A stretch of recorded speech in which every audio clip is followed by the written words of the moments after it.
साथियों सभी को नमस्कार। जैसा कि आपने टाइटल देख लिया होगा, आज हम बात करने वाले हैं एमपीपीएससी प्री एग्जाम के बारे में। जैसा कि 19 जून को 2021 का एमपीपीएससी का प्री का एग्ज़ाम होना है। हम आपको जो पीएससी प्री में जो जीएस पेपर फर्स्ट है, उसमें 10 इकाई हैं। आपको प्रत्येक इकाई के बारे में बता रहे हैं कि कौन कौन सी टॉपिक महत्वपूर्ण हैं उनमें। तो आज उसी कड़ी में हम बात करेंगे 9वीं इकाई सूचना और प्रौद्योगिकी के बारे में। साथियों, यह इकाई बहुत महत्वपूर्ण है। हर साल इस इकाई से लगभग 8 से 10 क्वेश्चन पूछे जाते हैं। जैसा कि इसमें सिलेबस का छोटाई है,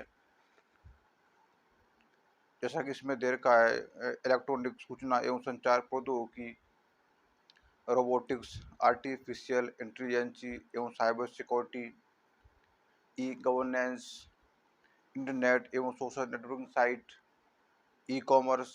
तो ये इसका सिलेबस है। सिलेबस ज़्यादा बड़ा नहीं है, लेकिन क्वेश्चन इससे सारे पूछे जाते हैं। इसमें सबसे महत्वपूर्ण जो जैसा कि कंप्यूटर है, तो ऐसे कंप्यूटर के का विकास, कंप्यूटर में कौन कौन से किस क्रम में इसका विकास हुआ, और जैसा कि फर्स्ट जो जनरेशन है उसमें कौन सी चिप का यूज किया गया था, सेकंड में कौन सा उसमें चिप यूज किया गया था, थर्ड में, फोर्थ में। इस तरीके से क्वेश्चन पूछ लेता है एमपीपीएससी। उसके बाद जैसा कि जो कंप्यूटर वायरस है, उससे भी कब एक दो क्वेश्चन देखने को मिल जाता है, तो इसको भी हमें अच्छे से पढ़ लेना है। वायरस है, उसके बाद एंटीवायरस है, उसके बाद जैसा कि साइबर सिक्योरिटी है, तो साइबर सिक्योरिटी पे एक दो क्वेश्चन हमेशा आता है, क्योंकि आजकल जो साइबर फ्रॉड हो रहे हैं बहुत ज़्यादा। तो कौन कौन से साइबर फ्रॉड हो रहे हैं, तो इस तरीके से एक दो क्वेश्चन साइबर फ्रॉड से देखने को मिल जाता है, तो हमें इसको अच्छे पढ़ लेना है। उसके बाद ई गवर्नेंस, तो गवर्नेंस जो भी स्कीम है नई नई, कि ई गवर्नेंस जैसा कि सरकार जो भी है, सारी चीज़ें इंटरनेट के माध्यम से लोगों को उपलब्ध करा रही है। तो उसमें उसकी कौन कौन सी योजनाएं हैं, कौन कौन उसने ऐप जारी की हैं, जिसकी मदद से लोगों को लाभ हो रहा है, जिससे लोग डायरेक्ट इंटरनेट की सहायता से चीज़ों को ले पा रहे हैं या देख पा रहे हैं।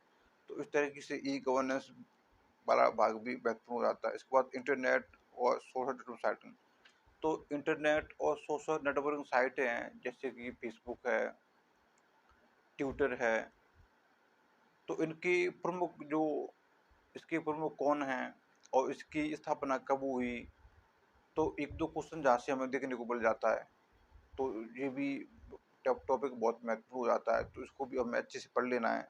जितने भी नेटवर्किंग साइट हैं, सबको अच्छे पढ़ लेना है। और इंटरनेट इंटरनेट जो भी, जैसे कि लैन है, मैन है, बैन है, तो इसकी कौन कौन मतलब कौन सा ऐसे लैन है, तो वो छोटी एरिया के लिए होता है।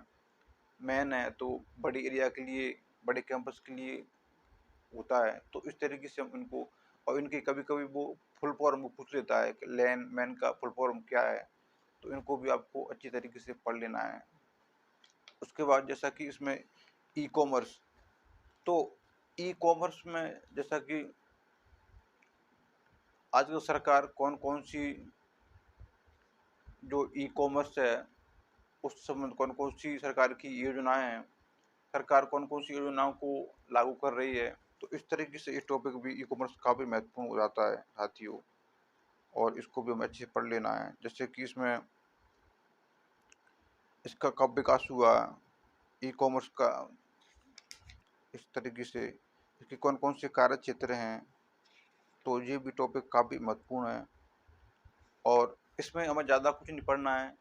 इसके लिए जैसा कि निर्माण आईएएस की बुक्स आती है, उसमें काफ़ी एमसीक्यू दे रखे हैं, और उसमें बेसिक भी अच्छा दे रखा है।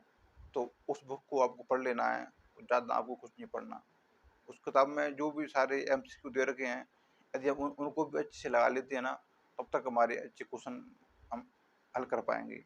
उसके अलावा यदि हम 2012 से लेकर और 2020 तक जो एग्ज़ाम हुए हैं, उनमें जितने भी क्वेश्चन आए हैं इंटरनेट और इस टॉपिक से, उन सबको हमको अच्छे से लगा लेना है, क्योंकि इस टॉपिक से क्वेश्चन है वो रिपीट बहुत होते हैं। तो उन सारे क्वेश्चन को हमको अच्छे से लगा लेना है। उसके बाद यदि हम एग्ज़ाम देने जाते हैं तो हमें इससे बहुत फ़ायदा मिलेगा। तो साथियों, आज इस वीडियो में इतना ही।